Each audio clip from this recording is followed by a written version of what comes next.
நகரசபை வந்து இறைவரியாக ஆண் 8% அறவிடுகின்றது. அன்பை எல்லையினுள் உள்ள குமரனின் வீட்டின் ஆண்டு மதிப்பீட்டின் பெருமானம் 80,000. அப்ப அந்த நகரசபைக்கு உட்பட்ட குமரன் வீட்டுல உள்ள பெருமதிக்கு குமரன் வரி கட்டி ஆகணுமா இல்லையா? வரி கட்டி ஆகும், தப்பிக்கலாம். அவன் ஊடு அவன் சொத்து மதிப்பெல்லாம் சேர்த்தா ஒரு 80,000 வருதான். அதுக்கு ஒரு 8% வருட என்னது இறைவரிய அவன் தீர்மானிச்சிருக்கிறான். சரியா? முதலாவது கேள்வி, குமரன் செலுத்த வேண்டிய காலாண்டு வரி. காலாண்டு வரி 1/4 பிரிக்கணுமா இல்லையா? சதவீதத்துல அந்த வரியிட பெருமானத்தை கண்டு டிரெக்டாவும் பெருக்காலும். சரியா? ஆனா என்னைய பொறுத்தவரை டிரெக்டா பெருக்காம பகுதி பகுதியா செய்யறது என்ன நல்லன்னு சொல்ல வர. நம்மளோட ரிஸ்க கொஞ்சம் என்ன செய்யும், கொஞ்சம் குறைச்சு கொள்ளும். அப்ப நீ என்னைக்கு மாதிரி 1400 தான் என்ன செய்யணும், இப்ப காலாண்டு வரி காணணுமா இல்லையா? சோ இது வந்து என்ன, முதலாவதுக்கு இது வந்து வருட வரி, வருட வரி காலாண்டு காலாண்டு வரி சமன் 6400. இந்த காலாண்டால என்ன செய்யணும், நீங்க பிரிக்கணும். பிரிச்சிங்கண்டா 32 2 16 1600 ரூபாய். இதுதான் காலாண்டு வரி. கல்வி பாருங்க, காலாண்டு வரி கண்டுட்டீங்க. குமரன் தை மாதம் 21ஆம் தேதி அவ்வாண்டுக்கான இறைவரியை முழுமையாக செலுத்தும் போது 640 கழிவாக கிடைக்கின்றது. அதாவது அவன் 21ஆம் தேதி அவன் இந்த வரிய செலுத்தத்துல அவனுக்கு இது கழிவா 640 ரூபாய் கிடைக்கிறான். அப்ப வழங்கப்படும் கழிவு சதவீதம் யாது? கண்டிப்பா சதவீதம் கண்டா 100 பெருக்கணுமா இல்ல? அந்த பின்னத்துல பெருக்கும். அப்ப பிள்ளைகளா இன்னைக்கு ஒரு விஷயம் வருது, நீ இதை அடுப்பா இல்ல இந்த 8% வந்த அந்த 6600 ரூபாய்க்கு தான் என்ன வருது, இந்த கழிவு வருது. அப்ப என்ன பின்ன போடுவா பிள்ளைங்களா? சரியா இருக்கா? Right, very good. 10% தான் அவங்களுக்கு கிடைச்ச சதவீதம். குமரன் தனது இப்ப கதையை பெருசாக்குறான். எப்படி போகணுமா இல்லையா? குமரன் தனது வீட்டின் மாத வாடகை, குமரன் தனது வீட்டினை மாத வாடகைக்கு விடுறானா? எவ்வளவுக்கு? 10,000 ரூபாய் வீதம் வாடகைக்கு கொடுத்து ஓராண்டு வாடகையை முக்கியமா என்ன செய்யறான், எடுத்துக்கிறான்.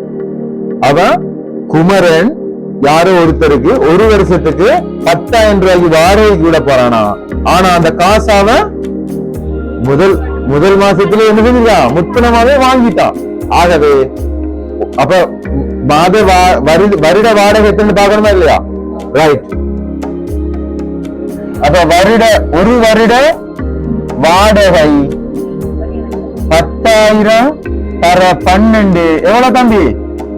ரூபா 1,20,000. உனக்கு தெரிஞ்ச விஷயம் அப்படி நோட் பண்ணிட்டு போ, எல்லாம் உனக்கு தேவைப்படும். அப்ப முற்பணமாக பெறுகின்றார். அவர் அப்பணத்தை பங்கு 1 ஷியாமாக்கள்ல விட போறாருன்னு நினைக்கிறேன் பணத்தை. சரியா? அவர் அப்பணத்தை பங்கு 1க்கு ரூபாய் 3 பங்கு லாபமாக வழங்கும் கம்பெனி ஒன்றின் பங்குகளை ரூபாய் 20 வீதம் கொள்வனவு செய்கிறார். அப்ப அவருக்கு கிடைச்ச இந்த 1,20,000 ஷேர் மார்க்கெட்ல உள்ள 3 ரூபாய்க்கு லாபம் பார 20 ரூபாய் பங்குகள் எவ்வளவு வாங்குறாருன்னு உனக்கு தெரியணுமா இல்லையா? தெரியணும். அப்ப பங்குகள் 1,20,000 20ஆல பிரிச்சா எத்தனை பங்குகள் வருமா இல்லையா? சரி, ரைட். பாப்பா எத்தனை வருது? 6,000 பங்குகள் அவர் வாங்கியிருக்காரு. என்ன ப்ராஃபிட் வர போய? சரியா? ரைட். அப்ப ஆண்டு இறுதியில் பங்கு லாபத்தை பெற்ற பின்னர் அவர் அனைத்து பங்குகளையும் செய்றாரு, விற்கிறாரு. சரியா? ஒரு வருஷத்துக்கு முன்னுக்கு அந்த 6000 பங்குகளை வாங்குறாரு, வருஷ முடிவுல 6000 பங்குகளையும் விற்கிறாரு.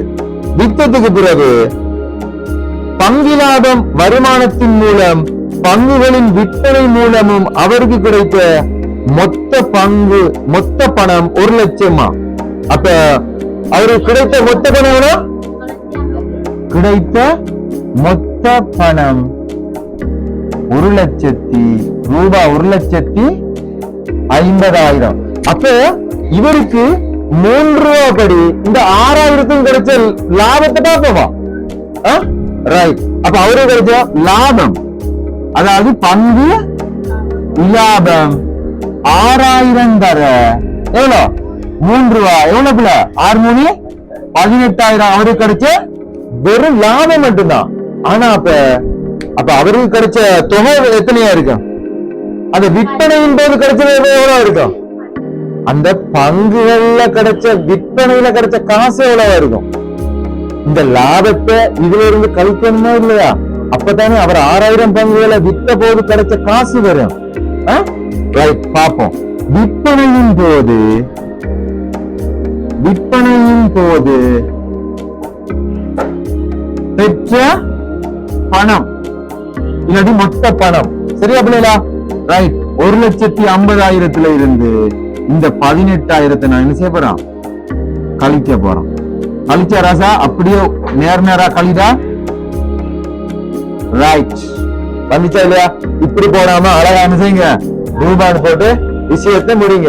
ஆனா அவன் இதையா கேட்டிருக்கான். முதலாவது முதலாம் கேள்வி, அவர் வாங்கிய பங்குகளின் எண்ணிக்கைன்னா நீ இதை மட்டும் செய்வாரா? சரியா? முதலாவது இது முதலாவது வீணாக்குடா. சரியா? நான் அப்படி ஓடரா செஞ்சு போயிட்டான், வந்த இன்ட்ரெஸ்ட்ல அப்படி செஞ்சு போயிட்டான். சரியா? எனக்கு அப்ப இந்த அவர் பங்கு ஒன்றை விற்ற விலை கேட்கிறான். அப்ப அவர் 6000 பங்கு விற்ற போது கிடைச்ச காசு தான் இவ்வளவு. என்ன இப்ப இந்த 1,32,000 எத்தனையால தீர்த்தீங்க? வருமா இல்லையா? விட ரைட். ரைட். ஒரு பங்கின் விலை, சரி, விற்பனை விலை எப்படி?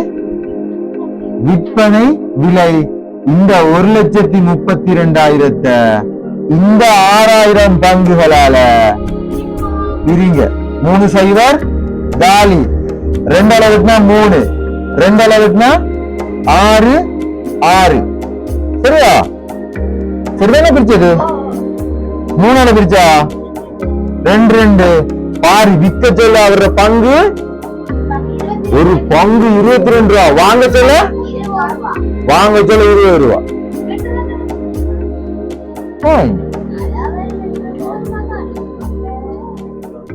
22 ரூபா. இப்படிதான் ஷேர் மார்க்கெட்ல வாங்குறதும் விற்கிறதுமா தான் இருக்கும்.